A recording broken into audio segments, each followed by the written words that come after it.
close is he to a title shot in sharing the ring with Bud Crawford? I don't know. But Vergil, you know, he's right there. You know, he's right there. You know, he's been proven that he belongs with the top fighters in the division. And, you know, who knows? A couple of fights or next fight or whatever the case may be, he might be sharing the ring with Terence Crawford. You never know. You know, he just beat Canelo, you know, the face of boxing. So that makes Canelo, that makes Crawford the face of boxing at the moment. And he earned the right to fight whoever he want to fight. Terence, if you come to 154, is there a chance? Was that the conversation you had? Basically, I just said, hey, are you going to defend it? And he said, no, that's my last fight at the Canelo. I'm like, okay. Terence Crawford has now addressed Vergil Ortiz's call-out, and his response was surprisingly respectful. Instead of brushing off the challenge, Crawford acknowledged Ortiz as a real threat, a young fighter who's finally proving just how dangerous he is. Crawford praised Ortiz's recent performances, saying the rising star clearly has the talent to compete with the elite, but when the conversation shifted to whether he'd accept the matchup, Crawford kept things vague. He didn't commit, he didn't decline, he simply suggested that anything can happen in the future. A classic champion's answer, leaving the door open just enough to keep fans buzzing. What's your message now to Terence Crawford? I'm here whenever. I'm ready to fight whenever. I'm here to fight anybody. I don't care if it's Crawford, Spence, Pat. Vergil Ortiz has officially set his sights on Terence Crawford, making it clear he wants to test himself against the absolute best in the sport. Ortiz said that calling out champions like Crawford isn't just bravado, it's what drives him to keep leveling up and proving he belongs among the elite. Confident in his power and progression at 154, Ortiz emphasized that he's ready for major names and major challenges. For him, Crawford is exactly the kind of fight that shows the world he's here to take over. Look, I'm here to fight the best. I don't care who it is. It can be Boots next, it can be Spence next, it could be Crawford next, if he's still willing to do it. Because, you know, that's a fight that I've been calling for a while. I think that's a great fight to make happen still. And we're just going to keep doing what I do best. Vergil Ortiz is speaking with absolute conviction, doubling down on the belief that even a prime Terence Crawford is someone he can beat. Ortiz says he's studied Crawford for years, every habit, every adjustment, every angle, and while he fully respects what Crawford has accomplished, he refuses to see him as untouchable. According to Ortiz, his confidence comes from the power, speed, and timing he's developed since moving up in weight, not from arrogance. He insists the work he's put in has given him the tools. 5 fighters that you would like to fight coming up. So we got Tim Tszyu, we got Crawford, Spence, or I guess you can say the winner of Spence or Fundora. Charlo's a good one. Who else we got at 54? You want to fight Terence Crawford right now? I would love to fight him, man. I think he's like probably the #1 pound for pound fighter right now. Do you think he's out of his peak? No. Or is he in his peak now? I think he's in his peak. And you're saying you could beat a peak prime Terence Crawford? I'm saying I believe that I can. I respect it 100%. I believe that I can. No, I respect him as a fighter though. That's the thing. When I want to fight people, it doesn't mean that, I don't like you. Like, let's get it on. It's more like I respect your skills and I want to see if I can beat you. After Vergil Ortiz's win over Israil Madrimov, fans immediately began comparing his performance to Terence Crawford's earlier fight with the same opponent.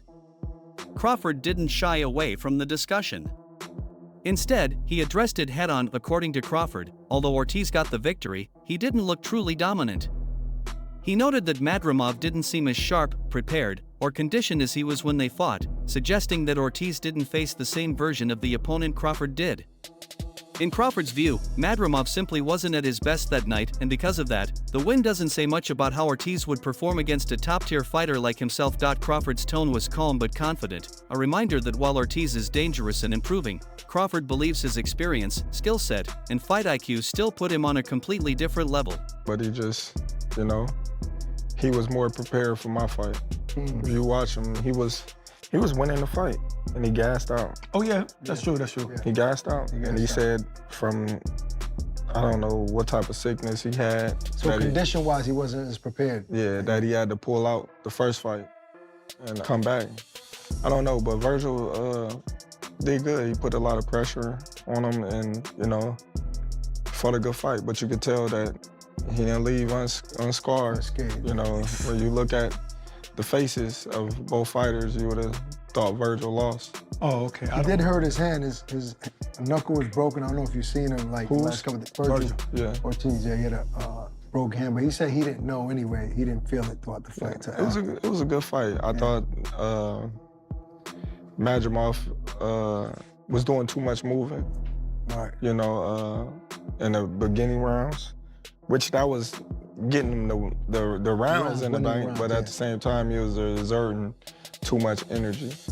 How do you feel about when people say, because Eddie Hearn said it, a few people were saying it, that you moved up to 154 and you didn't have the success that you had in all these times. So they're thinking it's because of the weight, when I'm saying it's the style. Madrimov wasn't trying to commit as much, and you hurt him, he never hurt you. Right. So how do you feel about everybody saying that? Well, I laugh. I won the fight. They making it seem like I lost. Well, Eddie was like, no, I think that night in August, he was like, no, I don't know about that. I think, no, Eddie was, I believe Eddie was saying that. Eddie was complaining about the scorecards. Nobody said Madrimov. Eddie was saying that it was closer than that. Maybe Madrimov could have won. He was saying, I think he was. I think he was saying. He's trying to get you mad at Eddie. No, I'm not. Terence Crawford's next big move is officially set. He will return to his hometown of Omaha on March 28th to face Carlos Adams, marking the beginning of his run in the 160-pound middleweight division. Crawford has already made his intentions clear. He plans to stay at this weight for 1 or 2 fights, win another world title, and become a 3-division undisputed champion, a feat that would elevate his legacy even further. Adams is known for his physical strength, durability, and relentless pressure, making him a strong introduction for Crawford at a new weight class. This matchup has generated major anticipation, but it has also sparked debate. Will Crawford ever go back to 154? With names like Vergil Ortiz Jr. and Jaron Bootsen is still calling him out, fans wonder whether those dream fights will ever materialize. For now, Crawford's attention is locked on middleweight. His goal is to prove that his elite timing, ring IQ, and technical levels can overcome the size and power of naturally bigger opponents. Analysts agree, if Crawford conquers this division the way he dominated 135, 140, and 147, he will move even closer to cementing his place among boxing's all-time greats. Terence Crawford in their sights because they all understand that Terence Crawford can drop down to middleweight after defeating Canelo in September and becoming the undisputed super middleweight. Terence Crawford can now drop down to middleweight, 160, right? And become undisputed at 160 with 1 to 2 fights. 2 fights max, right? He'll be 39 years old in September. 2 fights, Terence Crawford can become undisputed, max at 160. He can fight Carlos Adames in March. And then he can fight the winner of Lara versus Janibek in the summertime, August, right? And this gives Terence Crawford the history he needs to 1,000% cement himself as, in my opinion, it's all opinionated, but this just cements Terence Crawford as top 5 greatest boxers in history. In my opinion. It cements him as top 5 greatest boxers in history because this will make Terence Crawford a 6-division champion and 4-division undisputed champion. That's what that makes Terence Crawford. That's historic. That's absolutely historic. And if Terence Crawford can pull that off, becoming a 6-division champion and a 4-division undisputed champion, that's massive, right? In my opinion, those accomplishments in the fashion that Terence Crawford wins these fights, he's not just winning. When he beat Errol Spence for undisputed, he dominated and stopped Errol Spence in a manner not many people saw coming. when he fought Canelo Alvarez, he did exactly what I thought he was going to do, dominate that fight, make it look easy. Vergil Ortiz has always made it clear that he wanted a fight with Terence Crawford, but for a long time, rumors told a different story. Reports circulated claiming the WBO had offered Ortiz the Crawford fight twice and that he turned it down both times. In a later interview, Ortiz shut those claims down completely. He said he never received any official offer, not once. According to him, if the opportunity had actually been presented, he would have accepted it on the spot. Ortiz expressed frustration that a false narrative spread so quickly and painted him as someone who avoided the challenge. Ortiz explained that he has nothing but respect for Crawford's accomplishments and sees that matchup as a career-defining moment, not something to run from. He stressed that the only factors that matter are timing and proper arrangements, but the desire to fight Crawford has always been real. His comments helped clear up the confusion for many fans who had believed he rejected the fight, putting the focus back where he wanted it, on his readiness to face anyone at the top. A lot of people wanted to see that fight, you against Terence Crawford. You know, when you was at welterweight, and obviously you couldn't stay at that weight class, but then he moved up.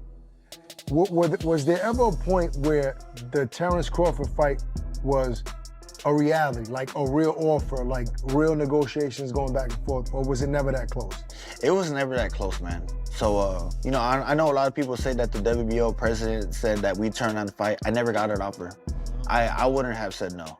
I would not have. I wanted that fight so bad. I mean, I'm not the type of person to say, I want to fight this guy and keep pushing it and then get the opportunity and say no. There are fighters like that. I'm not like that. Yeah, you know, we believe that. I would have said yes. Believe that. But what about your trainer, Robert? Have you ever had a conversation with him about the Terence Crawford fight? More with my dad. Okay. More with my dad. You know, there were some days where he'll be like, you beat him if you fight like this, or if you fight like this, you don't beat him. So, really? Your father really said he would tell me. No, he tells me the truth. Yeah. He tells me the truth. If you fight him like this, you beat him. Other days, you're not gonna beat him like this. You know, you might not remember, but when we had our show, I believe it was called Sweet Scientist at the time with The Zone, and we had you on, and you were one of our first guests, and I asked you about Crawford, and you was like, nah, not yet, I'm not ready for him. You know, that was humble. No one really speaks like that. Now, you was ready for him maybe about 6 months later, but still you were humble enough to say that. Do you remember that? I don't. You know, no, I don't. Hell no, you can't. Jaron Boots Ennis, another major force in the super welterweight division, has also voiced interest in facing Terence Crawford. But Ennis was quick to acknowledge the reality of the situation. After Crawford's historic win over Canelo Alvarez, he became the face of boxing, meaning he alone decides when and where his next chapter begins. Ennis has praised Crawford's accomplishments, yet made it clear that he's ready the moment Crawford is. He emphasized that he doesn't chase big names out of desperation, but he understands that a fight with Crawford would give him the chance to test himself against one of the most complete fighters of this era. Fans viewed his comments as a respectful challenge, a blend of admiration and ambition. Following his most recent victory, Vergil Ortiz was confronted in the ring by Ennis. Their exchange was friendly, but filled with competitive tension, instantly generating excitement across the boxing world. Ennis, now holding the WBA super welterweight title, had already hinted before Ortiz's fight with Erickson Lubin that he wanted a showdown with one of the sport's elite names. Seeing Ortiz and Ennis stand face-to-face after Ortiz's win gave fans renewed hope for a potential megafight in 2026. The moment highlighted that both men understand their rising status, their growing influence, and the importance of delivering the kinds of fights fans are demanding. Sure. And I think this is one of the best American fights that can be made. Sure. And with all due respect to everyone else around the world, I think it has to be in America. For sure. Right? It gotta be.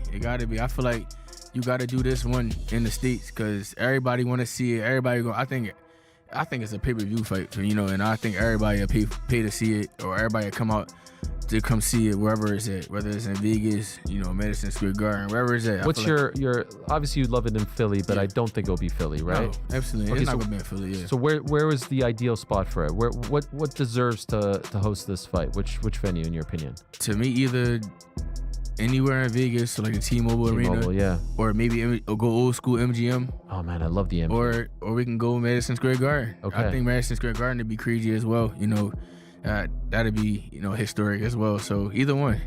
There aren't enough big fights at the big MSG. I'm not talking about the theater. No, I'm Theater's talking about cool. the big one. Yes, I'm talking about the big one. That's why I Not say I enough want big fights.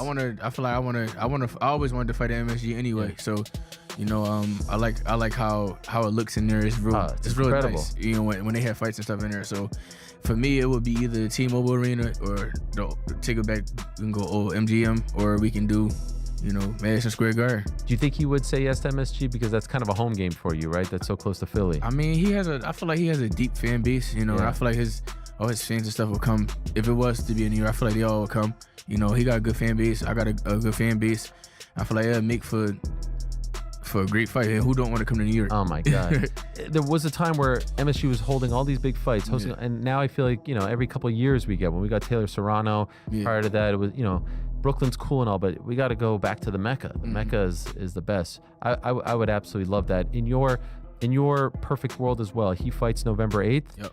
How soon could we get this fight? You obviously didn't get hurt in your fight, I would imagine, right? 72 seconds? Yeah. Unless something happened? I mean, it depends on how his fight go. You know, if he's in a war, yeah, maybe we'll see. Maybe April, you know, March, April.